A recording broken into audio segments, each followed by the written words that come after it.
Hello students, hope you all are doing good. I am Anuradha, once again welcome you all in this session, and today we will discuss and continue with the chapter Control and Coordination. In the last session, I left with a question for you. I hope you all searched the answer. The question was, do the impulses reach to brain also during a reflex action? So, the answer is yes. In the reflex action, due to emergency, responses are generated from spinal cord, but all the information reaches to brain also. So before starting, I would like to share that after this session, you will be able to understand control and coordination mechanism in plants, discuss different plant hormones and their importance, understand type of movement shown by plant, learn different hormones in animals and to identify location of glands with the help of diagram. Now today we will start with another interesting topic, control and coordination in plants. As we discussed in last session, animals have a nervous system for control and coordination, but the plants have neither a nervous system nor muscles. Then the question is, how do the control and coordination happens in plants? Do they also respond to a stimuli? Remember the example of touch me not plant, also called as chuimui. It curls the leaf when we touch. So yes, plants show responses. Now another question arises, is there control and coordination in plants also? And why it's required? To find the answer, think about the growth in plants. You all must have seen the pulses. Pulses are seeds. Do they grow when they are kept in boxes in your kitchen? The answer is no. A seed starts germinating in favorable conditions only. The roots go down in the soil and the shoot grows upward. The plant grows into a maximum and then the growth stopped. There are seasonal plants, flowers, fruits that can be seen in particular seasons only.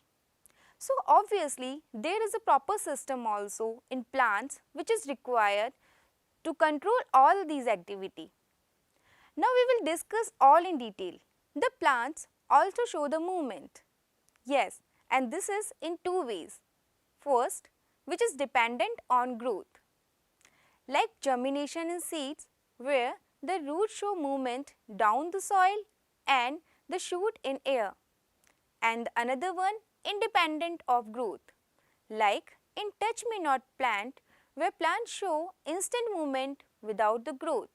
Again, the movement in plants can also be divided into tropism and nastic.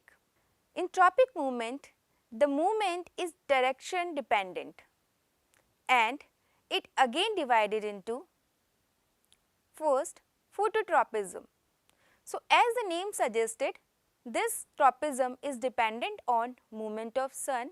This is the movement towards the sunlight, like movement of plants towards the sun. Second, geotropism or gravitropism.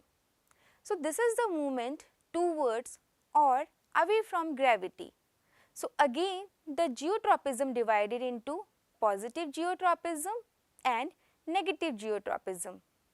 Positive means the movement of the plant towards the gravity, like downward movement of roots, and negative means the movement of plant part against the gravity. Another one is chemotropism. So this is the growth navigated by the chemical stimulus. For example, the growth of pollen tube towards ovule. Another one is hydrotropism. So this is, as the name suggested, growth towards the water. For example, growth of plants towards higher relative humidity level. So the tropism is the movement of plant in which the direction of movement is guided by the direction of external stimulus causing the movement.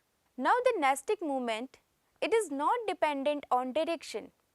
like movement of touch me not plant or movement shown when a bud opens to a flower.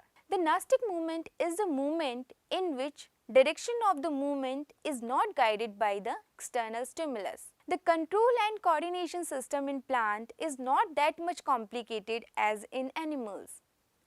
As the animals have a nervous system and endocrine system for control and coordination, while plants do not have a nervous system but they have hormone system. So, for control and coordination, plants have different kind of hormones. Here, we will discuss the main plant hormones. But first, we will discuss what are hormones. Plant hormones, also known as phytohormones, are organic substances that regulate the plant growth and development. Plant produces a wide variety of hormones including auxin, gibberellin, abscisic acid, cytokinins, salicylic acid, ethylene, jasmonate, bassinosteroids. But here we will discuss the main plant hormones, and these are auxin, gibberellin, cytokinins, ethylene and abscisic acid. So, we will start one by one. First, we will discuss about auxin. So, this hormone is synthesized at shoot tip. It helps the cell to grow longer and involved in phototropism also. Next is gibberellin. So, this is the hormone which is responsible for the growth of the stem. Cytokinin is the hormone which promotes the cell division, present in the greater concentration in fruits and seeds as the growth is more required here. The next hormone is ethylene, and this is the hormone which is present in gaseous state. So, this hormone helps in the ripening of fruits.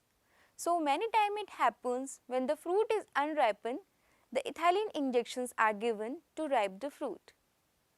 The hormone that all we discussed are the growth hormone, but another hormone is here which is opposite. So, the hormone is abscisic acid, and this is the hormone which instead of promoting the growth, it inhibits the growth. This is the hormone which causes wilting of leaves and also known as stress hormone. It helps in seed dormancy also.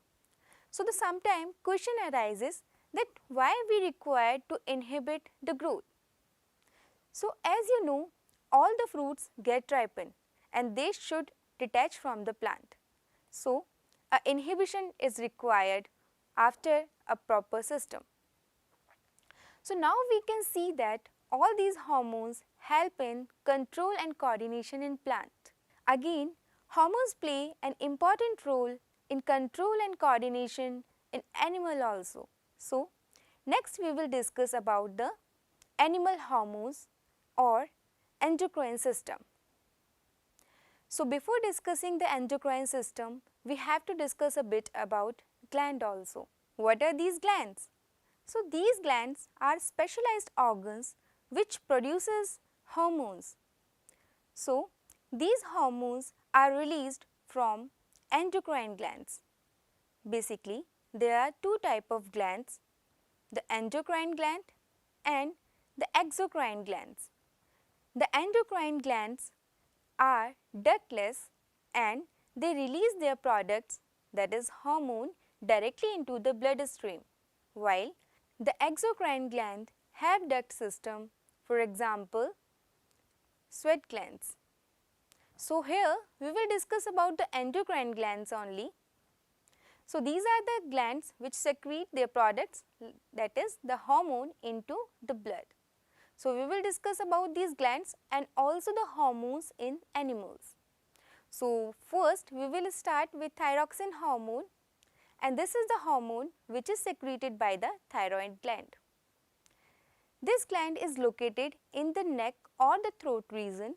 It regulates the metabolism of carbohydrates, fats, proteins, and this is important because deficiency of this hormone can cause a disease which is known as goiter. So, you must have heard about the iodized salt. Why the salt or why iodine is required? So iodine is a mineral which is essential part of thyroxine, and deficiency of this can cause goiter. So next we will discuss about the growth hormone. This is the hormone which is secreted by the pituitary gland. This gland is also known as master gland because it controls the activity of many endocrine glands. This gland is located in midbrain.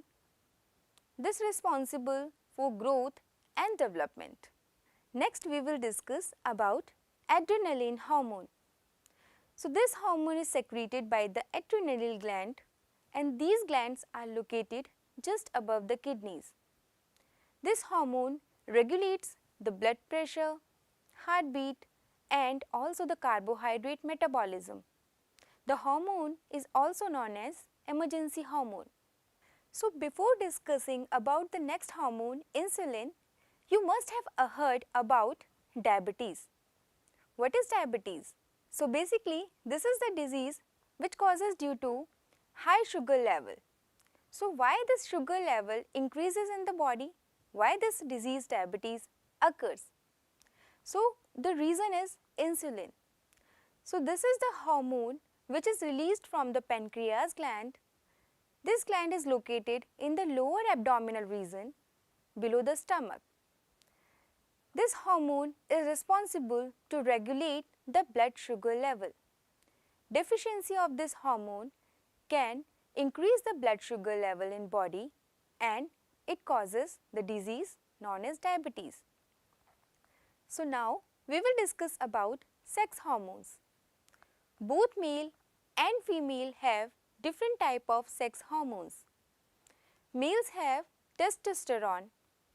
This hormone is released by testes. These testes are located in genital area. So the hormone is responsible for the changes associated with puberty.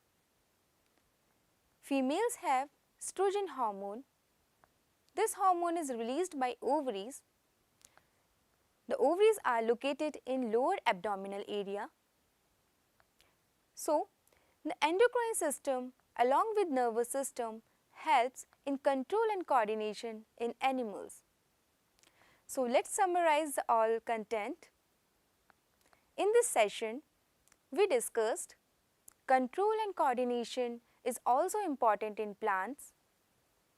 Animals have nervous system and endocrine system, while plants have no nervous system but only hormonal system for control and coordination.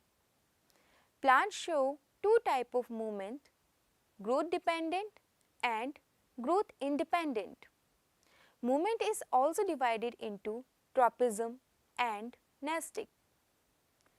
Auxin, gibberellin, cytokinins, ethylene all are growth hormones, while abscisic acid is the hormone that inhibits growth.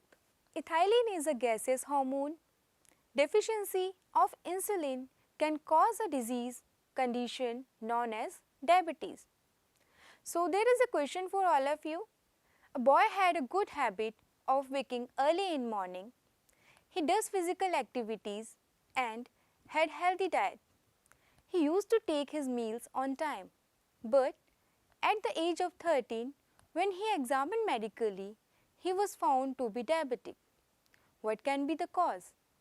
So with this question, we end the session. Thanks you.